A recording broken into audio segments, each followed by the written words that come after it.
ఈ రోజు మనతో పాటు ఉన్నారు సీనియర్ పొలిటికల్ అనలిస్ట్ అంకమరావు గారు. నమస్కారం సార్. నమస్కారం సార్, వైసీపీలో చాలా అసంతృప్తి నేతలే కావచ్చు, ఇంకోటి దగ్గర నేతలు కూడా, ఎవరికైతే జగన్కి దగ్గర నేతలు ఎవరైతే ఉన్నారో వాళ్ళు కూడా పార్టీ నుంచి వీడి టీడీపీలో చేరుతున్నారని చెప్పేసి చాలా వాళ్ళు వలసలు వెళ్ళారు, టీడీపీలో జాయిన్ అయ్యారు. ఇప్పుడు కూడా ఒక కొత్త పేరు తెర మీదకి వచ్చింది సార్.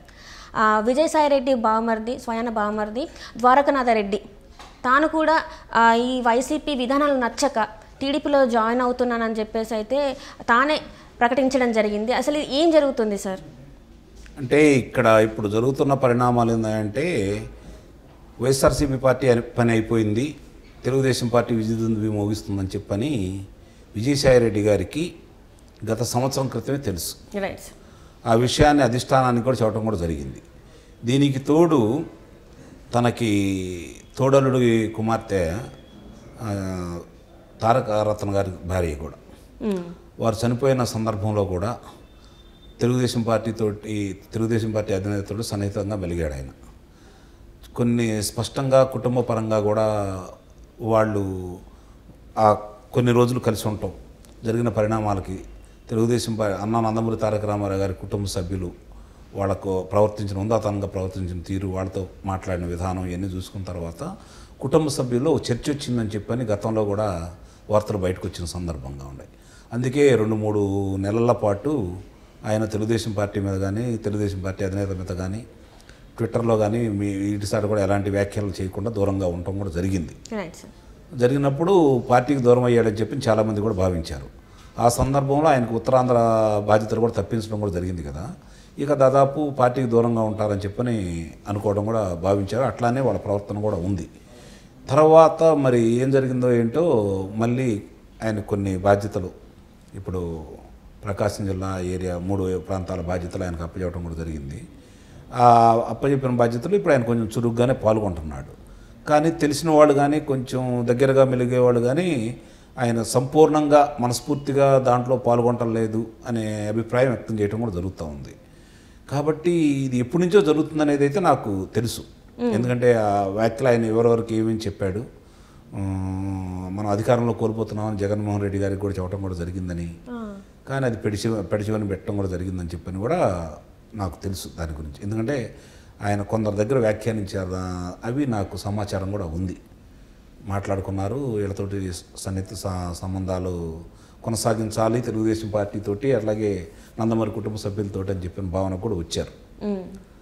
వచ్చిన తర్వాత మళ్ళీ తిరిగి ఆయనకి బాధ్యతలు అప్పచెప్పిన తర్వాత సమన్వయకర్తగా 4 జిల్లాలకి దాన్ని ఆయన భుజాన వేసుకొని తిరుగుతున్నాడు. కాబట్టి మళ్ళీ కొంచెం అప్పుడప్పుడు ఇంతకు గతంలో అంత విమర్శలు లేకపోయినా కూడా తప్పనిసరి పరిస్థితుల్లో బాధ్యత ఉంది కాబట్టి మనసుతోటే చేస్తున్నాడని చెప్పని అయితే భావించాలి.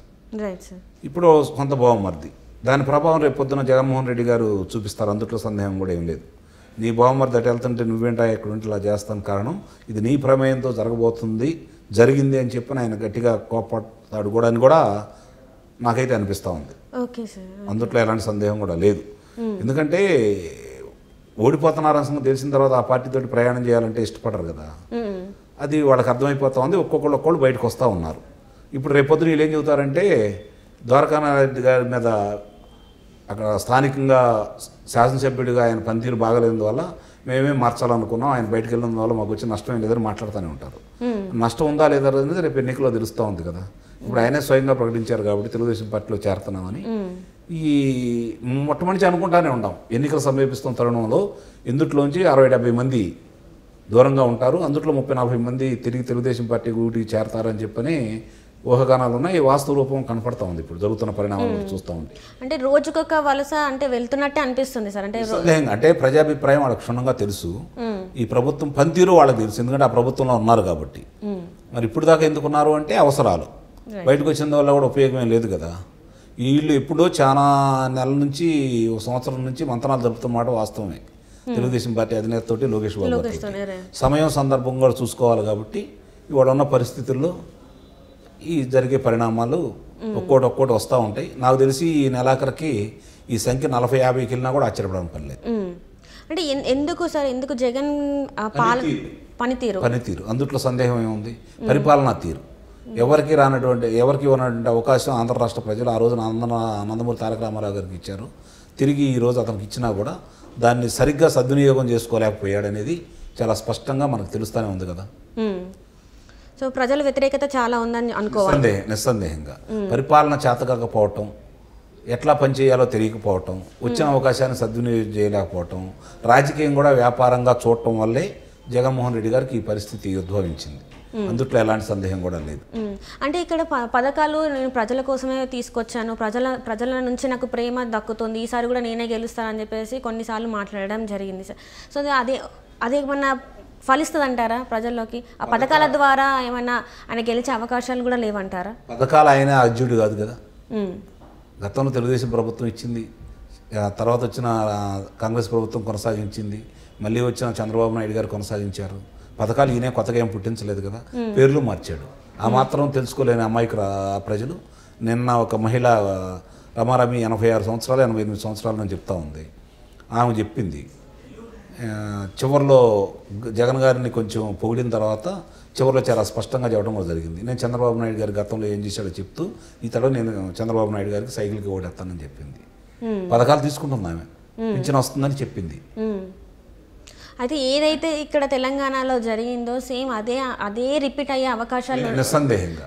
అహంకారానికి, అకృత్యానికి, అధికార దర్భం ఉందని చెప్పి ప్రవర్తించిన వాళ్ళకి ప్రజలు ఎప్పుడు కూడా బుద్ధి చెబుతానే ఉన్నారు. వీళ్ళ పరిస్థితి కూడా అంతే. ఇది రేపు ఆంధ్రాలో కూడా మార్పు.